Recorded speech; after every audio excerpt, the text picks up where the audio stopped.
And good afternoon, everyone. Welcome to all those that are joining us today for our monthly Okanagan School of Business Speaker Series, our last for 2020. And it's interesting how we get excited to get 2020 behind us. And on to the next one. Let's erase this one. It's great, though, that the series is continuing. We've got some great guest speakers with us. Delighted to have MP Tracy Gray, MLA Renee Merrifield, and Kelowna City Councillor Gail Given joining us for this edition of the Okanagan School of Business Speaker Series. Each of our three distinguished speakers will provide some perspectives on their focus, their immediate focus as an elected official. They're also going to share some of their experiences and perspectives of women in leadership and specifically women in politics. The question that gets raised, is the mission accomplished in the world of politics? Is there gender equity, or is there more work to be done? And we'll get into that conversation a little bit later in the session. It's our pleasure today, though, to welcome some others that have joined us. They're going to be more formally introduced, including our speaker representing Okanagan School of Business. We'll get to Mary Kim in a moment. I do want to remind folks, I'm assuming everyone is used to Zoom by now, but you can use the Q&A function at any time to post a question. I'll facilitate those as we get towards the end of our session. I'll also be monitoring the chat function. We'll get to as many questions and the answers as possible, though we will endeavor, if we don't have enough time to get to all those, we will keep them and follow up afterwards. Reminder, we are recording today's session. It will be posted hopefully later today, certainly by Monday morning on the Chamber's YouTube channel. We'll make it all available there and share it within our media. And those that are joining us, please feel free to share with your social networks. The other one from a housekeeping, I did want to make mention that we are continuing to work with our colleagues in the Chamber world throughout the Okanagan Valley, providing resources to businesses and organizations and how to respond and understand the challenges with COVID-19. There's news, there's also some success stories that we're sharing through the Okanagan we'vegotthis.com website. There is some videos that have been running recently to promote shop local, show local some love, a good time to do it, and keep that in mind as we get inch closer and closer to Christmas. So I did also want to note that we are now taking registrations for the second of three cohorts in the Building Resilience to Thrive program. This is a 6-week accredited course that the BC Chamber is putting on in partnership with chambers throughout the province. Great time to invest in your employees and build the resiliency that you have to help you re-engage your customers, adjust your workplace cultures, and adapt your business model so you can come out of COVID-19 and being a stronger organization. So the next cohort registration is on January 12th. It's only an hour, once a week for 6 weeks, and it is accredited. Anyone can participate, though there is a 50% discount if you're a member of any Chamber of Commerce. You can find out more information by just checking out our website. Also wanted to plug, if you're cruising around, our top video of all time. Well, it was the only way to watch our Business Excellence Awards this year. It wasn't in person, you had to watch online. It is available for recording, and the best thing about it, you can zoom right past all my stuff and just look at the profiles of our winners. And in fact, you can go right to the end and just listen to Laurel Douglas, who was recognized as our Business Leader of the Year. I want to thank Ferris, Interior Savings, and all the other sponsors that made that possible. That's available for viewing now on the Kelowna Chamber YouTube channel. I want to acknowledge our President's Circle members. We can't do the work we do in the community without the support of Interior Savings, BDO, Rogers for Business, MMP, and UBC Okanagan. We're extremely pleased to recognize all those members of the President Circle and our affiliate member, Chamber of Commerce Group Insurance Plan, the #1 health employment plan for small business in Canada, and our local broker TD Benefits. Now, I got that acknowledgements out of the way. Normally, as I mentioned in the past, we do that right at the end when people are eating, but people tend to leave right away after we get past the guest speakers. So my apologies to our speakers. They had to wait for the free promo from the Chamber to do that. I'm going to thank our sponsor, Tracy Arsenault, in just a minute. And first, though, I want to turn things over to Mary Kim Oliver, who's the Vice President of Students at Okanagan College, to bring greetings on behalf of the School of Business. Mary Kim. Thank you very much, Dan, and good afternoon, everyone. I appreciate the opportunity to be joining you again and bringing greetings on behalf of the college. As Dan said, I think many of us are really looking forward to the end of 2020, and it's certainly no exception at the college. But we're very pleased that we're getting very strong indications that our students intend to continue, even though they know that the next semester is going to be mainly online. And we actually have a really strong showing of international students who are looking to start their programs in January. So we're looking forward to a new start in a new year and seeing how things progress from there.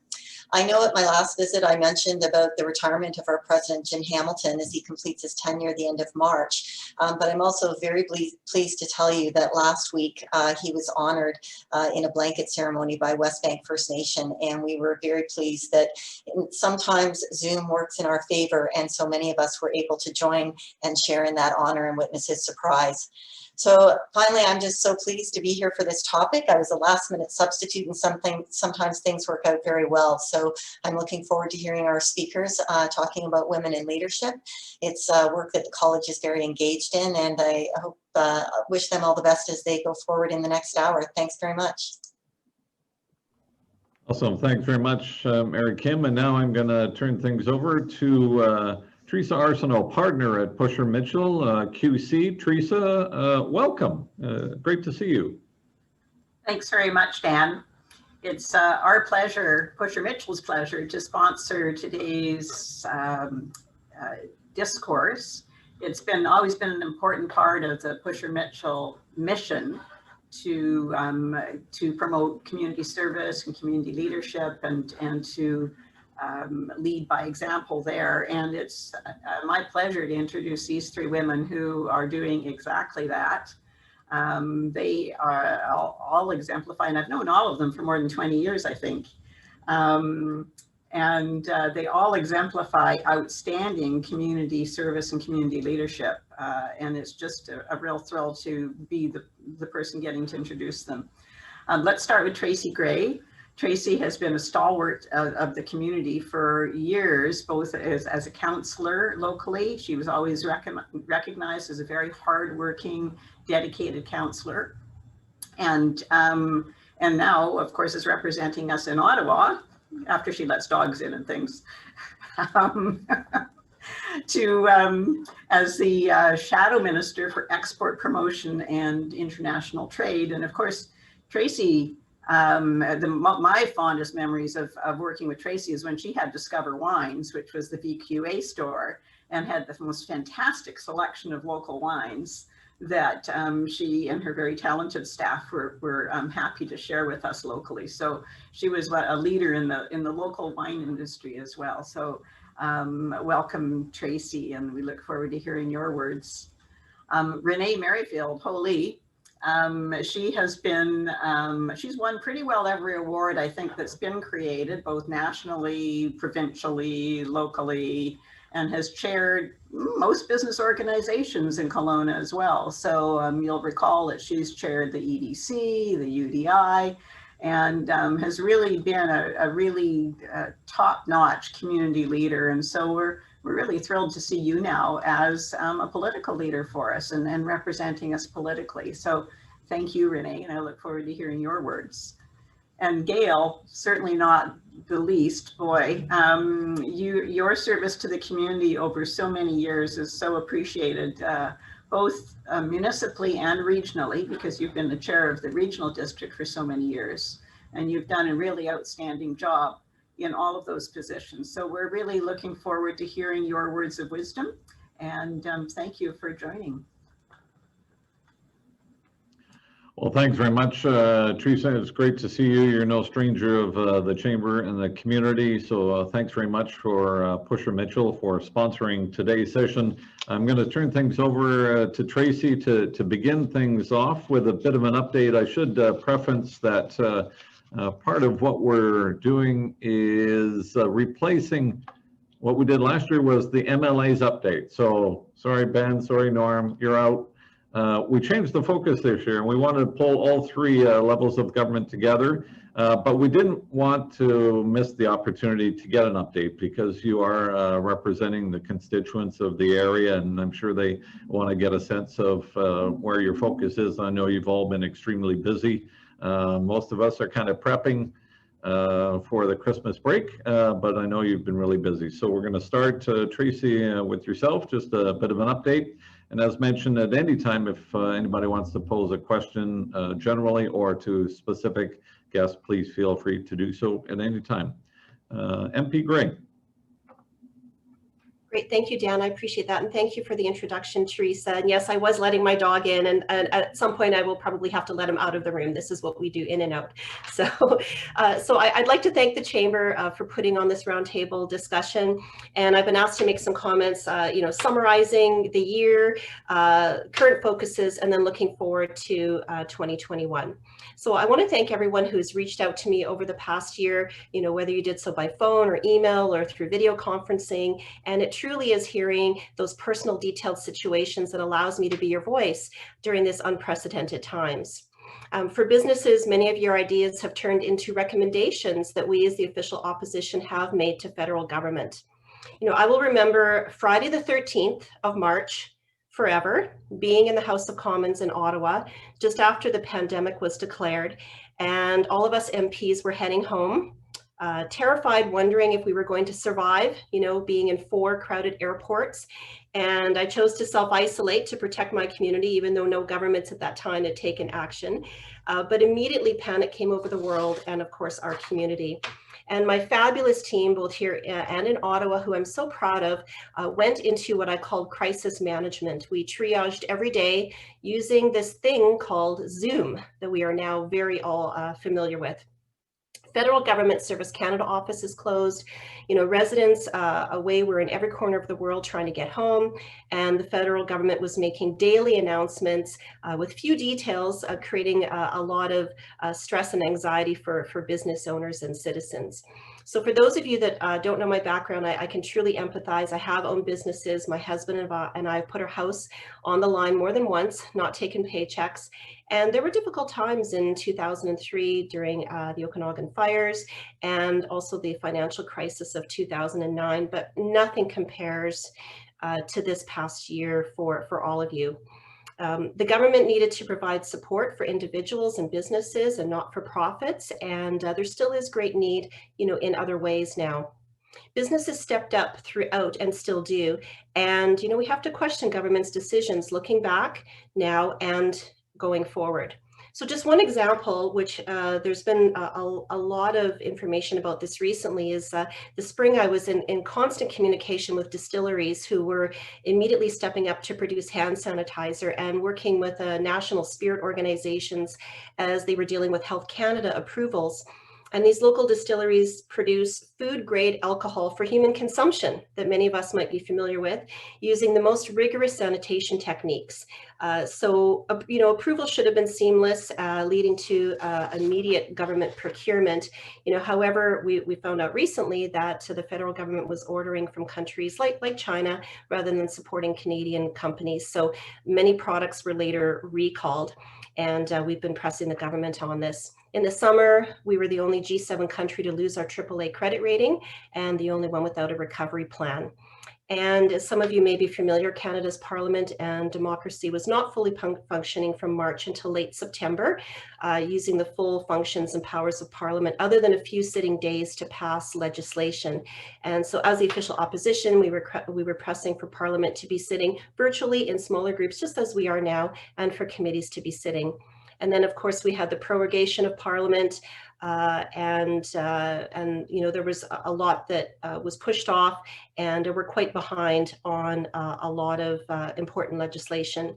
So we've continually pressed to make programs for businesses and not-for-profits more flexible. Many of the recent changes to the original commercial rent assistance, the wage subsidies, CEBA, and others were due to recommendations we heard and made on behalf of small business owners. So local business owners, I know we're frustrated with the onerous processes from BDC loans just because of the structure of them. Of course, they did their best at the office there, but that was more based on federal direction. I've seen many industry associations during this time put a lot of effort coming up with well thought out recommendations and ideas for restarting our economy. And so thank you to all of those local organizations who have focused on that. I've spoken with many small business owners who have been able to get by, these last 9 months, but are very concerned with the slower winter months approaching.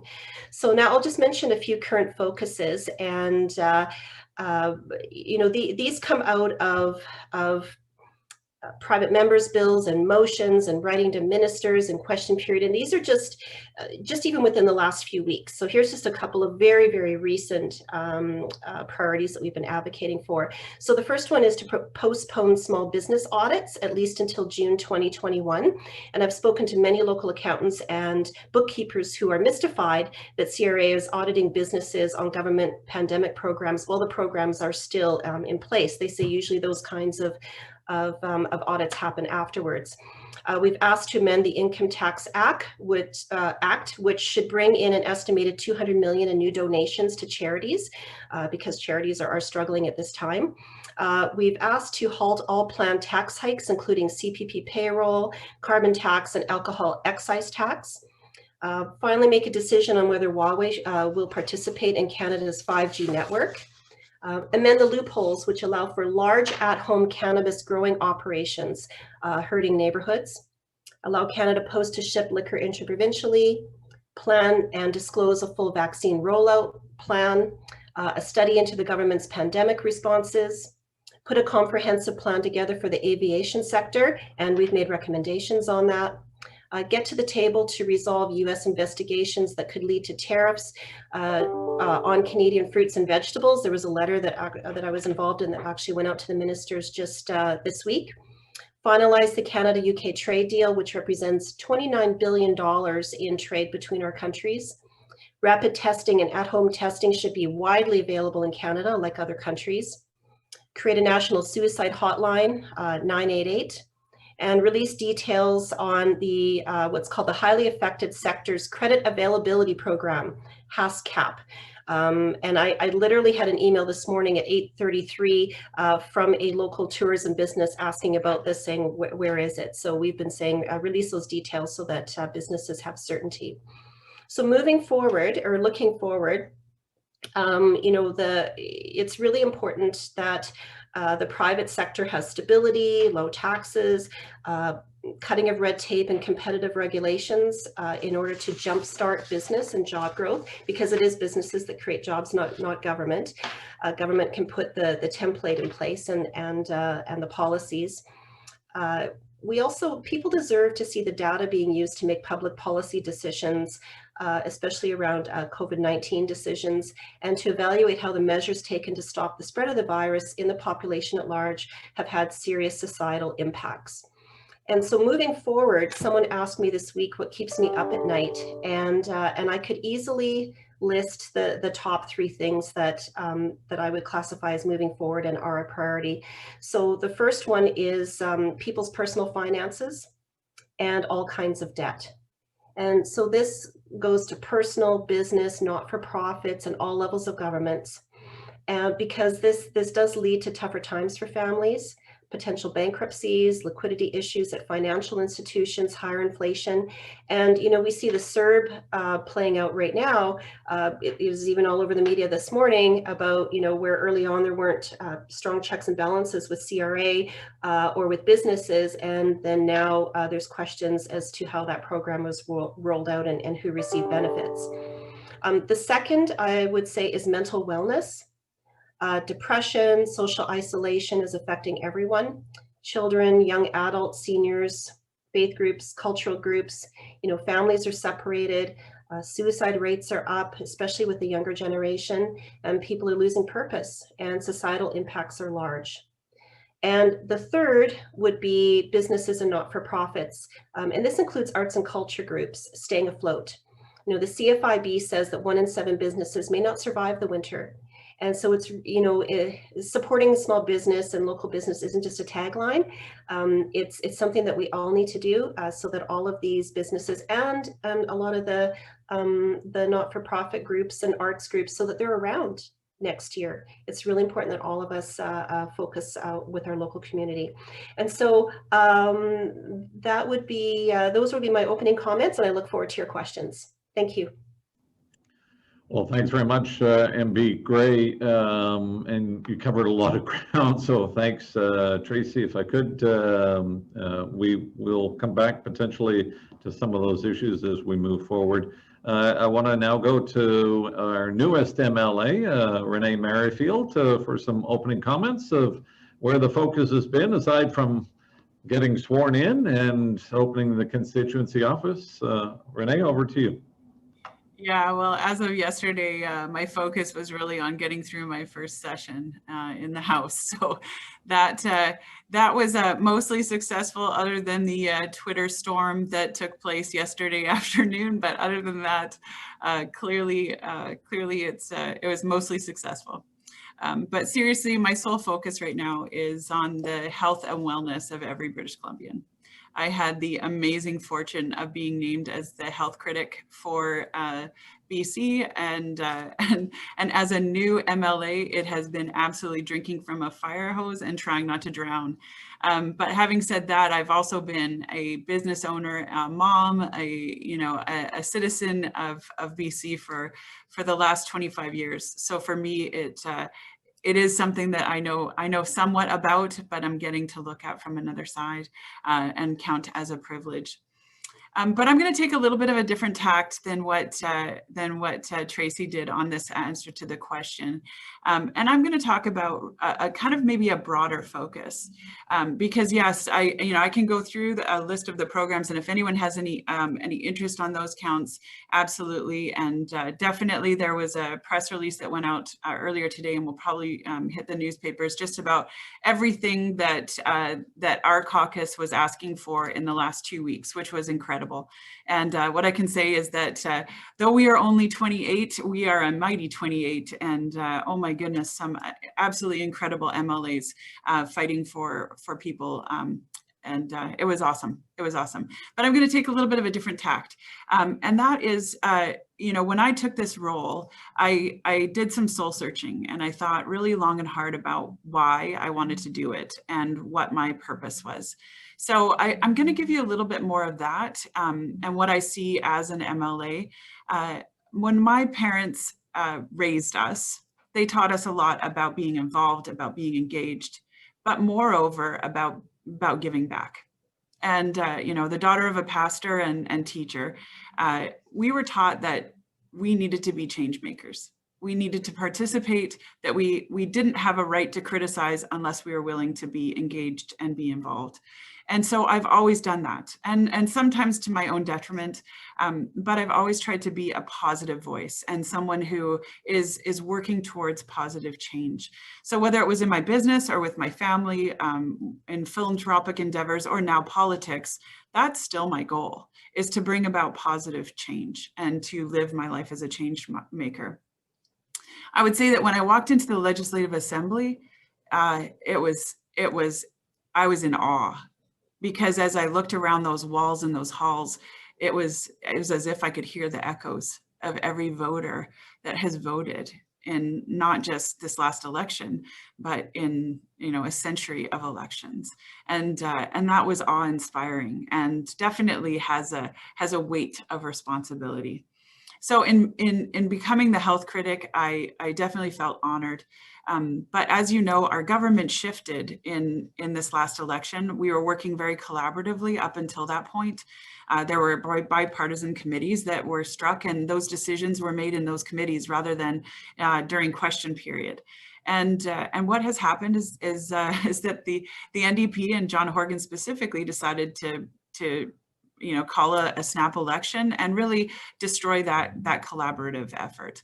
So what that does is it puts the opposition then more into that questioning role. And that is what my role is as health critic, is to be a megaphone for questions, is to be a megaphone for the citizens of BC.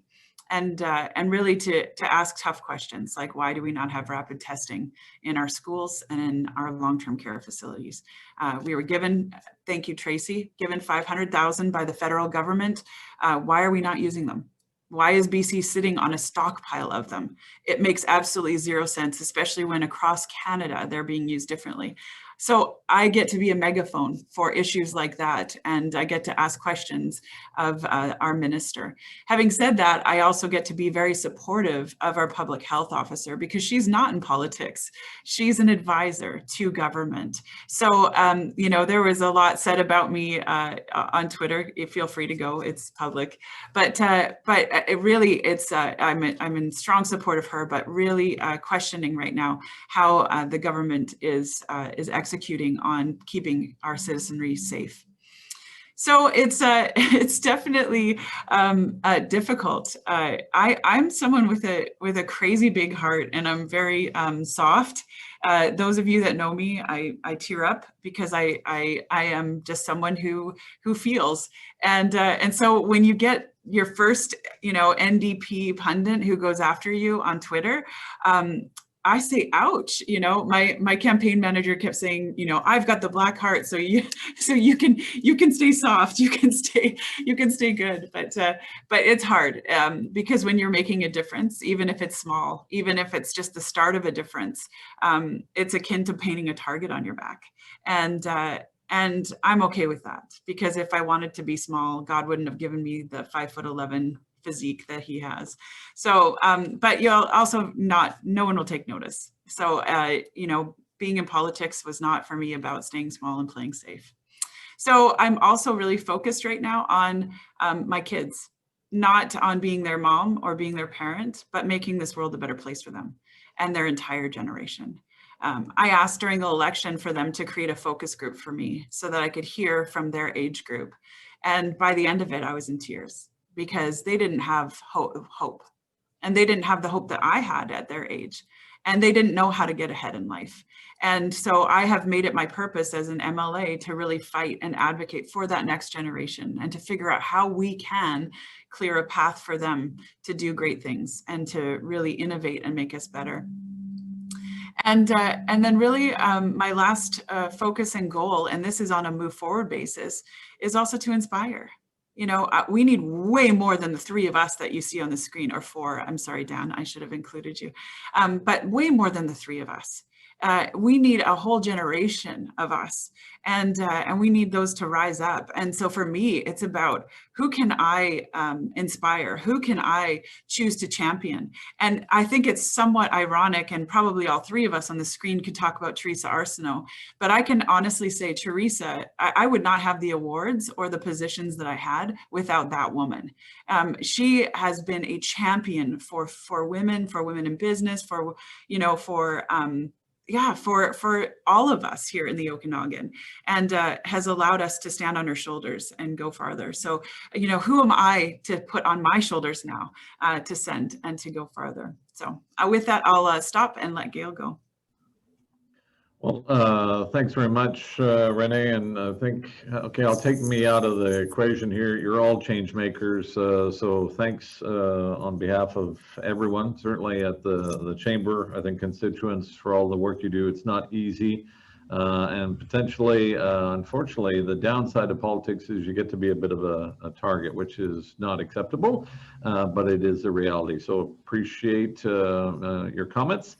Now we're going to go over to longtime city councillor and chair of the regional district, Gail Given. Gail, thanks very much. Some opening comments from you. Thanks for joining us.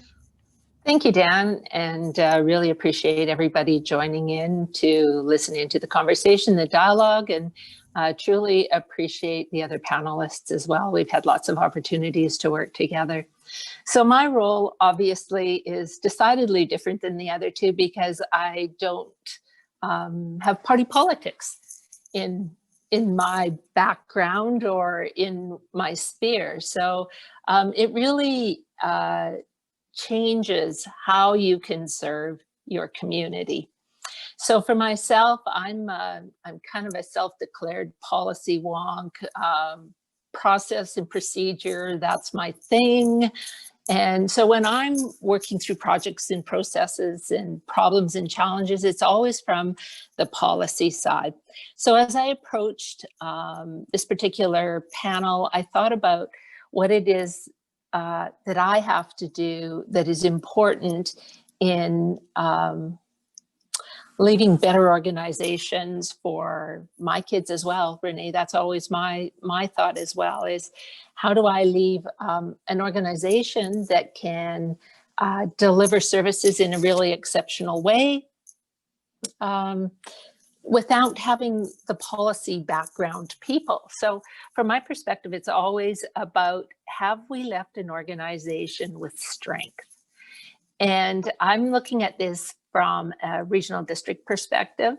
So regional districts are really unique orders of government in that they aren't a taxing authority. They're really just a service delivery model.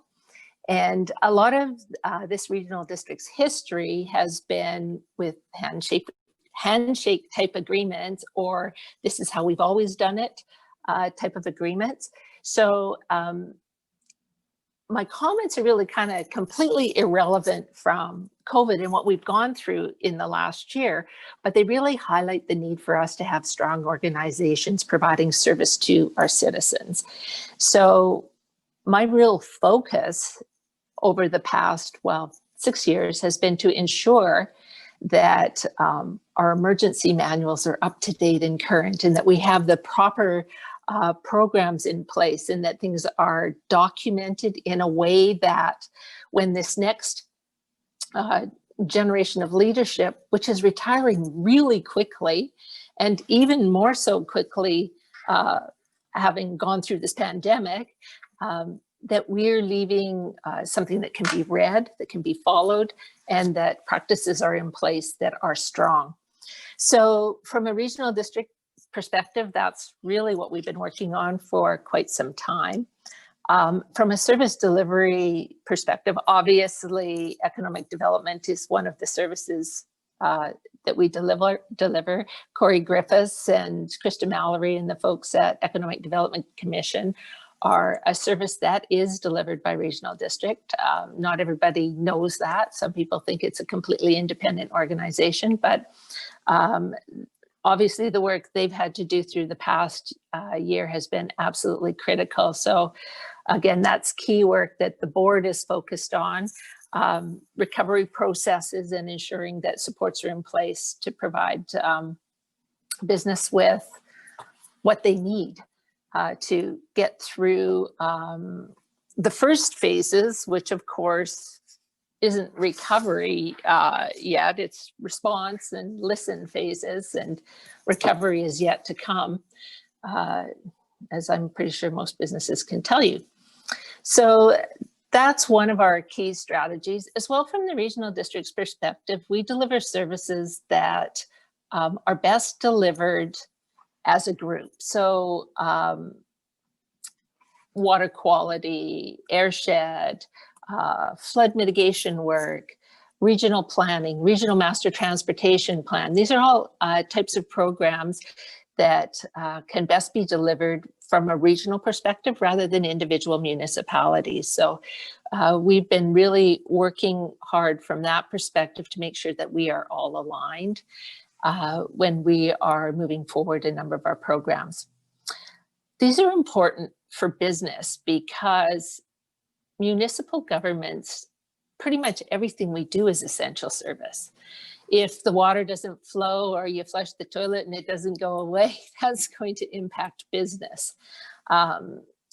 So, you know, creating a road network that works for our businesses, creating a livable environment that helps retain and attract top quality talent. These are all of the programs and services that we need to continue delivering. So from a city council perspective, the next big projects that we've been working through over the last 2 years and will continue to over the next year would be delivering our transportation master plan and our official community plan for 2040.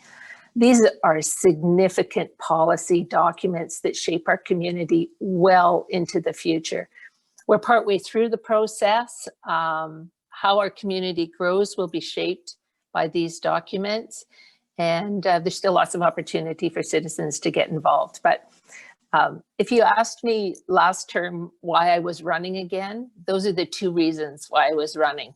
Transportation Master Plan and Official Community Plan, because what goes into those documents really does shape our future. We've talked about 50,000 more people coming to the city of Kelowna by 2040. Well, honestly, at the rate of folks leaving big cities and figuring out that you can work anywhere, why not work here? And I think Teresa had talked about it around the real estate business and just how ramped up things are. I think we're going to see growth in an exponential way, in ways that we hadn't anticipated. And so these planning documents are really important for how we shape our community going into the future. So from my personal perspective, it's leaving an organization strong and ready to serve our citizens into the future. From the city perspective, it's creating documents that can help support strong, resilient growth and sustainable, environmentally sustainable, livability sustainable, just really a great community. So those are my focuses, and all my decisions tend to run through those filters. That's about it. Yeah, thanks very much to all three of you for the opening comments. I do want to dive a little bit deeper, and it was referred to with respect earlier around leadership and your role in being a leader. But I would be amiss if I didn't touch on at least one issue before we get into that. And I'm curious your perspectives. And Gail, you made reference to, at least at the local government level here, we don't have parties. There are some local governments in some cities where they do. We have two representatives that are official opposition.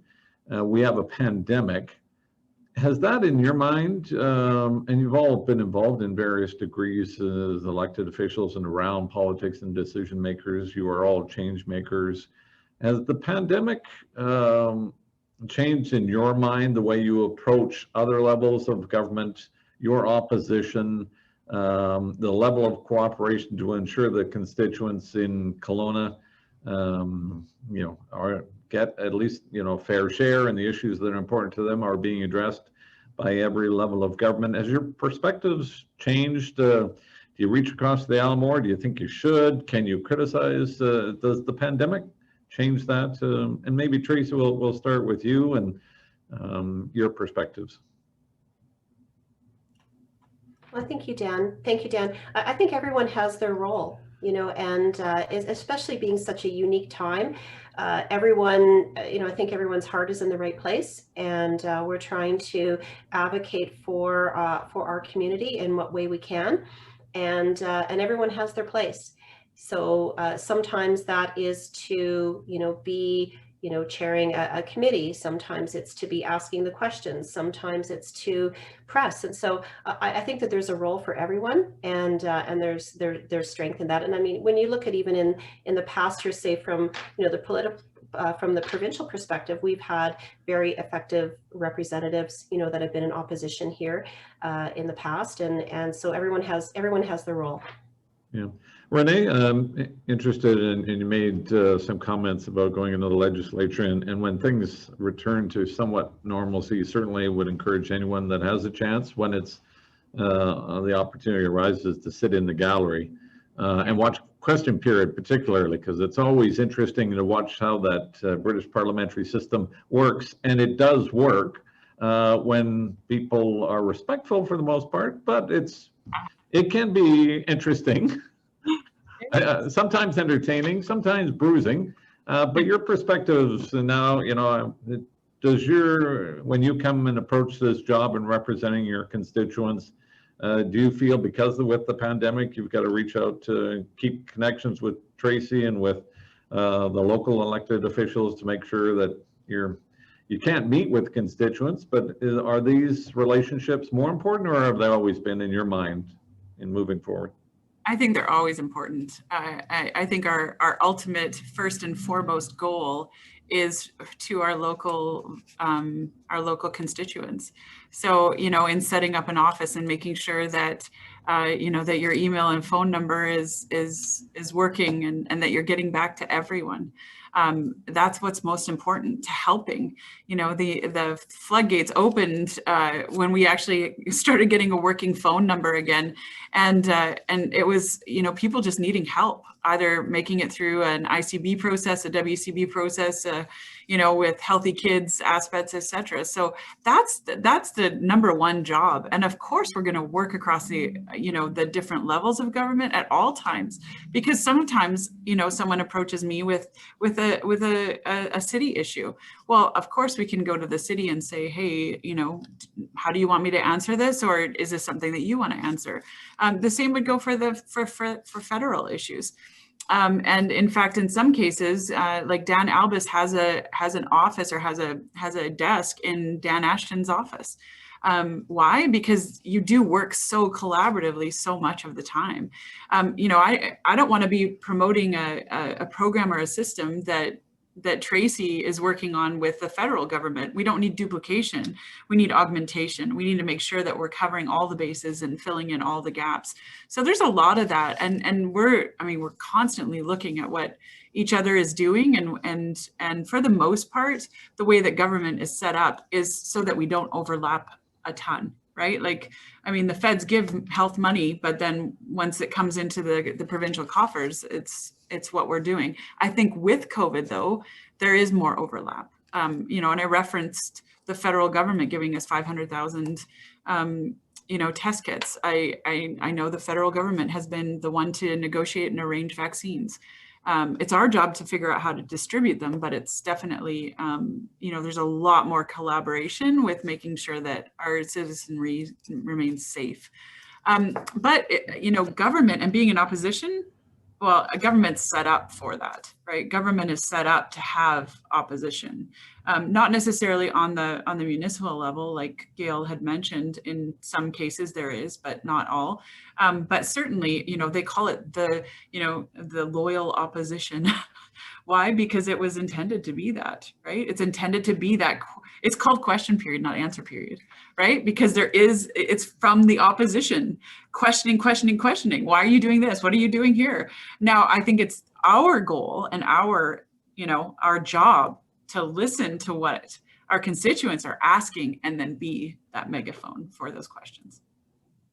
Gail, I'm wondering, and you've had a fair bit of experience in working with the province, and certainly working with those at the federal level.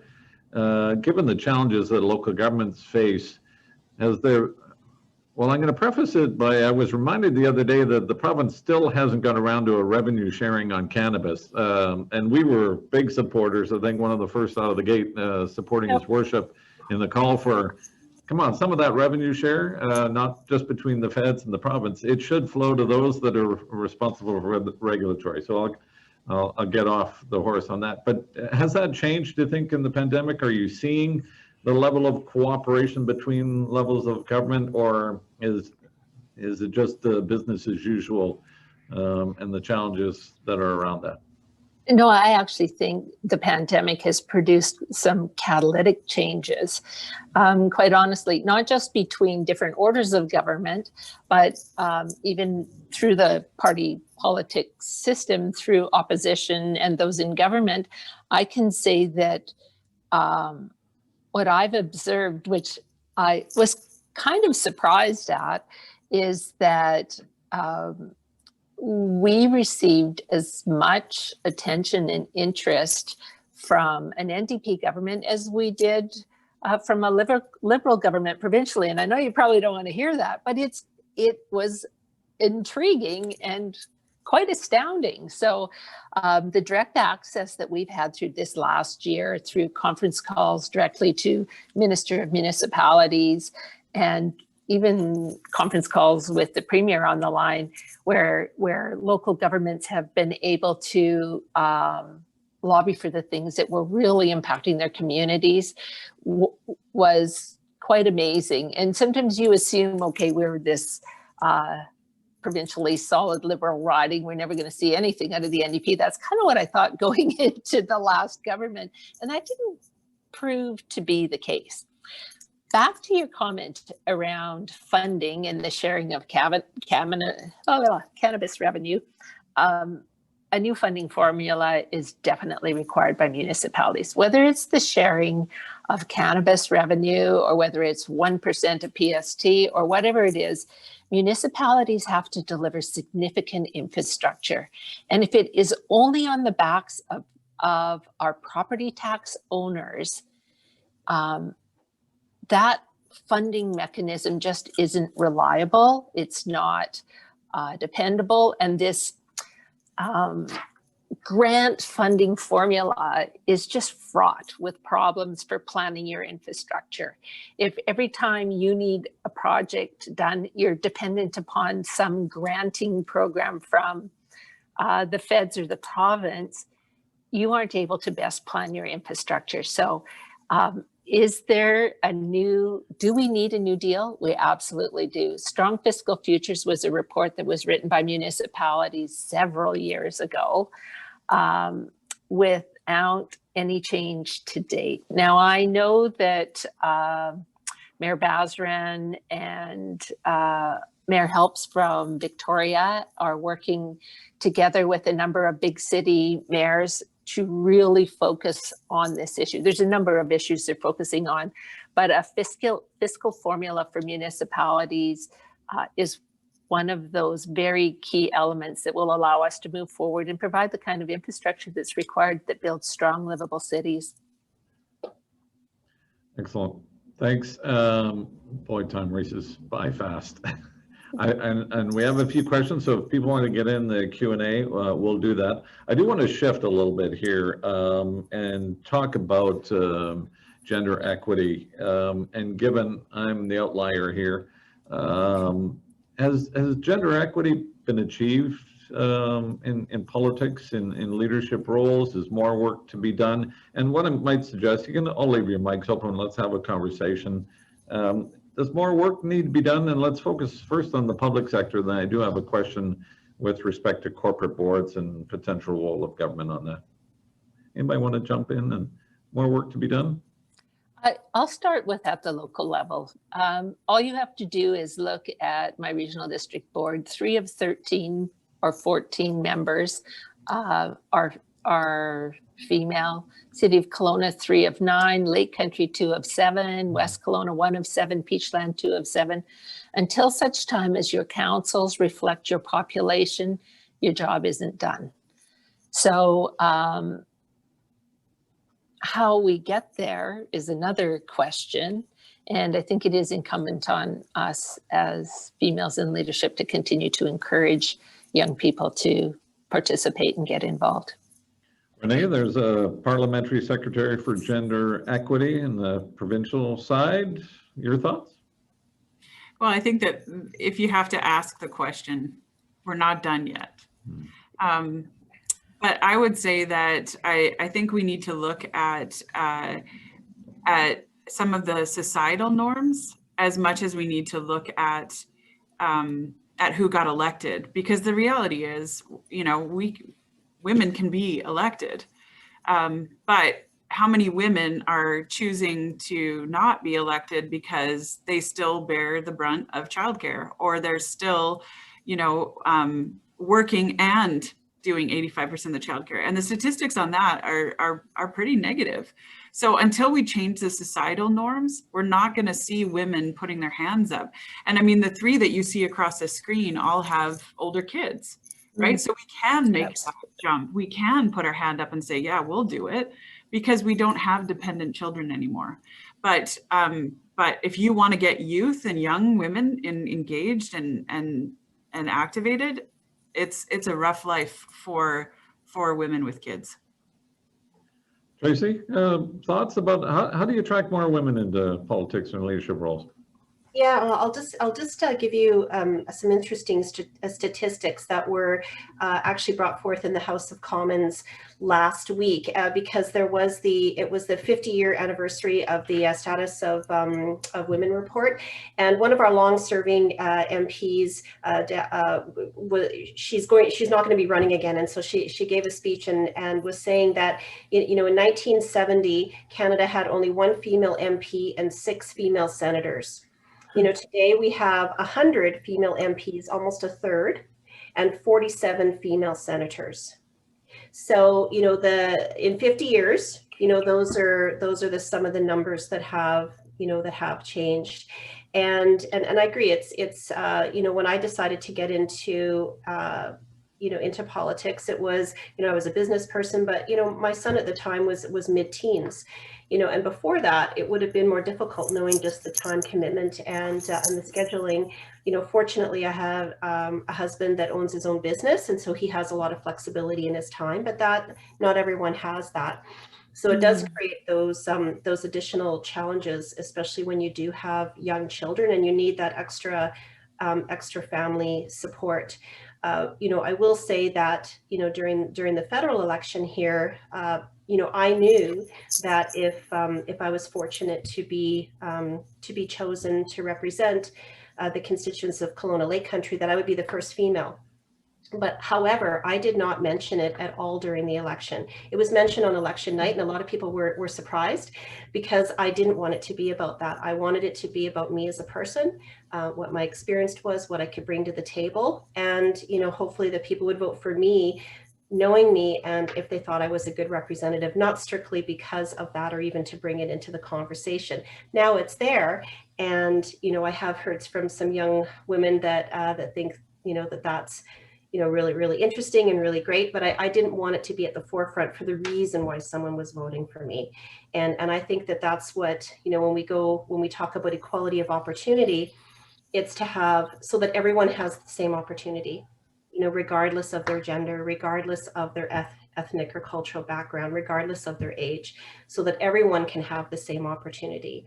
And we're making strides there, but when you just look at the statistics, there's still a ways to go. I was reminded recently that the Chamber Board, 2 of the last 3 presidents have been women. There is gender equity on the Chamber Board, but for a 100-plus-year-old organization, you had to go back to 1984 to find the only other woman that has ever been the lead, the president, the chair of the board. So many of our organizations, and I mentioned in advance, and we shared a little bit of that in the questions, the last few years of the Canadian Chamber, the chambers across the country have challenged each other and not agreeing. I don't think we've passed a resolution on asking the federal government to play a more active role in private boards and the gender equity, addressing that. And Tracy, I'm wondering if you have some thoughts. I don't want to put you too much on the spot of what's the role of government then in addressing some of these issues? Do they put some requirements? Is it just about education? Your own thoughts? So that would, when I saw your pre notes on that, I mean, so that would be legislation, and that would be actually going against equality of opportunity. So equality of opportunity, as I said earlier, is everyone has the same opportunity. What that is doing is equality of outcome, where you're looking for certain percentages and certain quantities. And so to legislate something like that, I mean, that, I've been on a number of not-for-profit and a big corporate board. And I'll just give you one example that, now there is becoming more best practice for boards to be looking at diversity. and a diversity of age, of gender, of experience and cultural background. And the one corporate board that I was on a long time, when I first started, there were 7 accountants out of 9. Now, I don't want to offend any accountants that might be on the board here or on the call here, but that wasn't, you didn't really have a diverse opinions then. And so we worked to, and I sat on and off the nominating committee for 10 years to really have diverse opinions. So, within about 5 years, it had changed to 5 women and 4 men. We had a couple of business owners. We did have a couple accountants, someone that was IT, a couple social services. And so it was a really good mix, different cultural backgrounds, different age groups. And so if you kind of take a high level approach like that, when you're looking, rather than trying to have very specific percentages, I found in that process, it evolved, on its own, because it was a focus of ours to have a diversity of opinions, and that board would, functioned much better. And so, that's an approach that I think a lot of companies and a lot of boards are now looking at, to have diversity of opinions. And I'm watching our time, so I do want Renee come to you, and I also want to get to a question that we had in the Q&A function with respect to some of the challenges and burnout that we're seeing in the healthcare sector. There is a question in regard to that, but Renee, your thoughts on the role of government from a provincial? Is it about opportunity, or is there more work that government should be doing in that area? Well, I think leadership comes from everywhere. And leadership can come from anywhere. And when it's legislation, there's oftentimes resistance. Someone was recently complaining to me, who works in a very large organization, about a female that had been promoted because of her gender. And I said, oh, well, how do you know that she was promoted because of her gender? And he said, well, because she's like horrible at her job. And I said, and I'm sure you've never had a male who's horrible at his job. The reality is that as soon as there's a diversity quota or quotient that's put in, nobody knows if that person earned it on merit or earned it because of a diversity quotient. And I have not been one to support quotas, but I am one to lead. I am one to say, I can do things differently. My company can do things differently. We can have flexible work hours for all parents, not just for females, but for all parents. I want as many dads taking off the afternoon to go and watch Jimmy's soccer game as women taking off because Jimmy's sick. And we need to look at that. We also need to look at promotion of talent. And I think as females in leadership roles, we need to specifically look at, okay, who are the bright shining stars that we can promote, that we know of? Because oftentimes you promote within your own circle and you promote within who you know. And that's why you get the echo chambers of a certain gender or a certain race. So I'm looking to say, hey, you know what? I need to be a promoter. I need to be a champion. I need to lead in that respect. We've done it with Troika. And at one point I asked our Troika executive, do you think that we're this way? And do you think that we have these HR policies because I'm a woman? And one of my guys said, no, Renee, it's because you're Renee. And I think that is the highest compliment I could ever get, is because it's just because that's good leadership.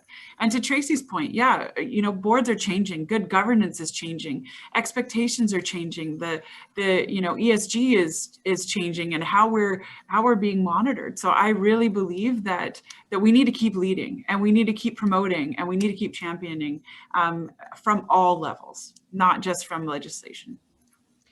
Dan, I'd like to add too that when corporations realize that diversity on their board is a competitive advantage, which it is, that's when things change. And that goes to exactly the points that my other 2 panelists have brought forward. Diversity in your board is a competitive advantage. It's a good reason to do it. Yeah, and beyond being the right thing to do. Yes. And statistics prove that. Like that's well documented. I noticed that there was also a question about how do we instill more confidence in women. And you're right. Men will judge themselves much higher on different aspects of confidence. But I think that that's something that we have to look at. When I was on the Premier's Economic Council, that was something that we put into curriculum in high schools, was instilling confidence in women, to put your hand up, to lean in, to ask the questions, to be okay with being a leader, to be okay with being called aggressive. That's okay to be aggressive. It's okay to want to achieve things. So I think that that's really important, but I think it starts in the schools. I think as a father of two daughters, I was certainly, when I watched the presidential election and then the speeches by President-elect and the Vice President-elect, Kamala Harris was an inspiring speech, right? And I think it underscores how important the roles that you're playing just by playing that role. And as a father of daughters, I try to encourage, and maybe it's part is go out, explore the world, make mistakes. Don't be afraid of making mistakes. Jump in and participate. And when I look at that and look at you, I think, you are making a big difference. So thanks to everyone. Thanks to Kamala Harris for those comments, and you are inspiring others, and hopefully we'll continue to do so. I'm going to bring Tracy in. I'm sensitive to time. We do have a question, Renee. I don't know if you saw it in the Q&A, and I want to be respectful of those. There was one for Tracy, but I can address it offline, Tracy, just around your Christmas cards and address, just your database, but it's not a big one. There was a question from Donna on the Q&A about burnout in the health care sector and long-term acute care. How, from your perspective, will leaders in the community support our healthcare professionals to provide them with, the rest of the restoration? Are you hearing that as the health critic, Renee, and how can we be more supportive? Yeah, absolutely. And as part of my response to the throne speech, I actually mentioned this. I actually say that we need to do way, way more, not just on treating people once they're ill or once they've had full physical breakdowns because of the emotional loads that they've carried, but way before that, with treating the emotional and the mental health of our citizens and especially our frontline workers. They're taking on the chin right now, and anyone that has seen a long-term care facility, or man, my heart breaks, and I'm going to try not to get emotional here, but it's hard. It's really hard. So if you have anyone, nurse's aide that works in these facilities, in a very safe way, try and give them a hug. Try and do something nice for them. Try and reach out. Can I buy your groceries this week? Can I take an errand off your list? Can I help you in some way, shape, or form? They need support. They need a listening ear. Let them vent.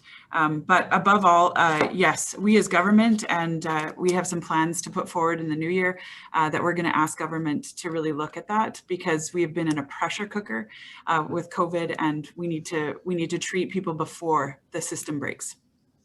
All right, I've got Teresa, and I'm sensitive to time. I'm holding you longer than I promised I would, and I want to respect those that have joined us. But it is almost Christmas and New Year. If you want to quickly give an address to those that have joined us, I'm going to reverse the order, and Gail, start with you. Just if you want to provide a greeting or a thought before we wrap things up.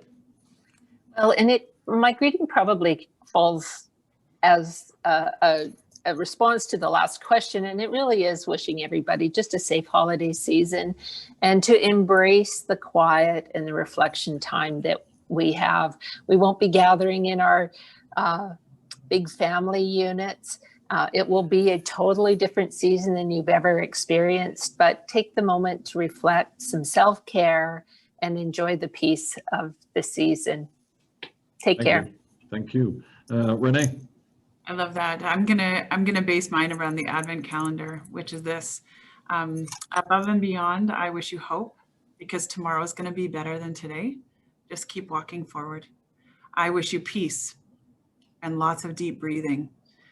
This is a really difficult time for all of us, and it's the worst, really the worst time, one of the worst times in history. So be kind to each other. I wish you joy, just to find those moments of fun in the everyday.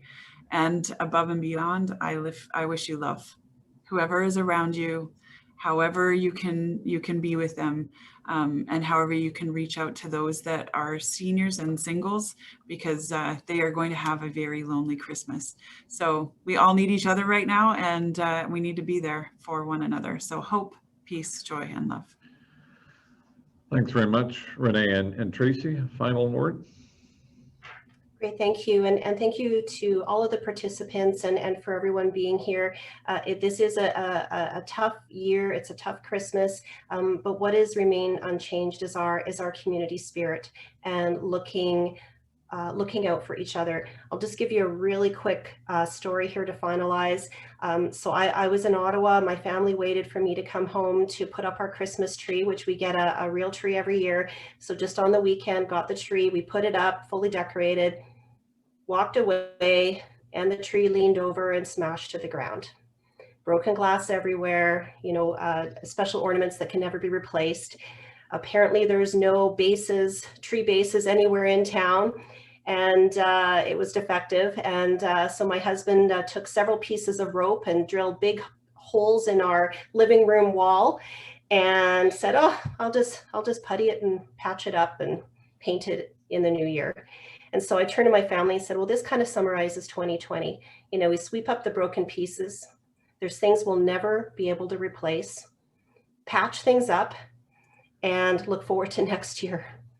And so I just, from my family to yours, you know, happy holidays, Merry Christmas, Happy Hanukkah, Happy New Year, and let's all be there for each other next year. Well, thanks, Tracy. And I'm going to turn things over to Tracy because I can't top what the three have just said, but I'm going to challenge you to wrap up and say thank you to our guest speakers. Teresa, on behalf of Pusher Mitchell, and thanks again for sponsoring today's discussion. Thank you, Dan. Outstanding. Thank you very much to all of you for your presentations. Fantastic to hear both about the legislative initiatives and about your own personal stories. And want to wish everyone health and joy in the new year. Thank you. Thanks very much, Teresa. And just to note, if we were in person, we might have a thank you gift for each of you. But in fact, a couple of years ago, we shifted. So we will be making a small donation on behalf of all your parts to one of our local nonprofit organizations and help out the food bank as we go through. And that's our thank you to you. So thanks, Teresa. Thanks to all of you. I hope all those that have joined us have a restful Christmas. And here's to looking forward to 2021. And we will perhaps try to get you all three back together down the road. So this was a very insightful conversation. I appreciate you taking your time and joining us. Thanks very much, everyone, and have a great day.